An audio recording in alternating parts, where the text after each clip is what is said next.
Hey Deals Math class. Alright, so today we are going to talk about convenience sampling and systematic sampling.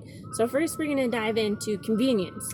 Kind of like what the word suggests is it's convenient. But if you're struggling with the word convenience, so we've got convenience here, it is easy to reach or grab. So let's go ahead and put that as our definition. So easy to reach or grab. So what do you actually call your gas station? It's called a convenience store.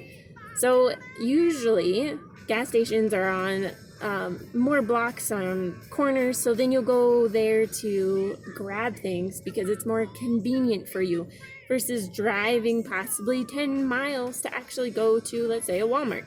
Okay, so that's not as convenient.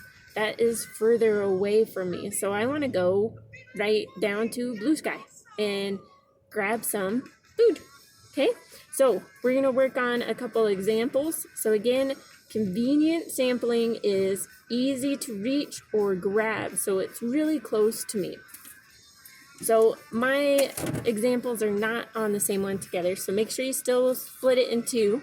So I've got my together and individual. So make sure you go ahead and draw down the middle of your paper again and put together and then individual. All right, so together, we're going to collect data on cookies, of course. Come on, who doesn't like cookies? So here I am. I'll even draw some eyes. Oh, I've got longer hair, I suppose. Okay, so if I wanted to grab data on cookies, I want to grab it. I want it that I can touch it. Would I go to my neighbors or would I go to Canada? Well, in our current situation, Canada's really hard to get to because I think their borders are closed. So if I want somebody to ask about cookies and I want it to be convenient to me and it's not hard for me to do, I can just go knock on somebody's door. I would want to go to my neighbors. So my neighbors would be my convenient sample. Okay, they're right there. It's easy to do. All right, so this is one I want you to work on individually. So remember, this is Deals Math. I want you to see which one is the right convenient sampling. Which one would be convenient for you to grab? Remember, you're in Deals Math class. Right, so if you wanted to take convenience sampling and you're already in my class, you would take a sample of people in my class, Miss Deal's class. You wouldn't go across the hallway to Pryor or to Packer. You'd have to ask permission to get out of class or to Mrs. Day's. So you would want something convenient, something easy for you to do, something that you could just pull right there. Everybody raise your hands for chocolate chip cookies. Well, that's convenient sampling. It's right there. It's very easy to do. So Deals would be the right one. There's a downside to convenient sampling, however. People have different tastes, and if we are just pulling what's right in front of us, that's not a very good sample set. We need more diversity. Okay, on to our next one.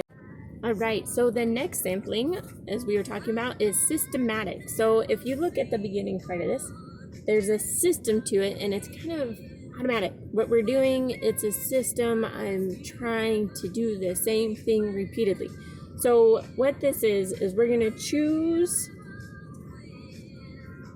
I'm going to put nth, okay? Nth person.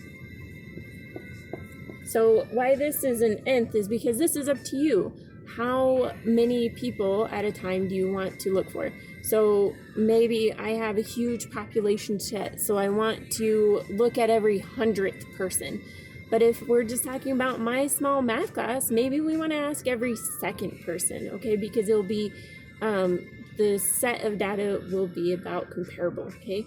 So this is up to how many people you're pulling, the nth. Okay, so that one's mostly up to you. So systematic is you're choosing every nth person.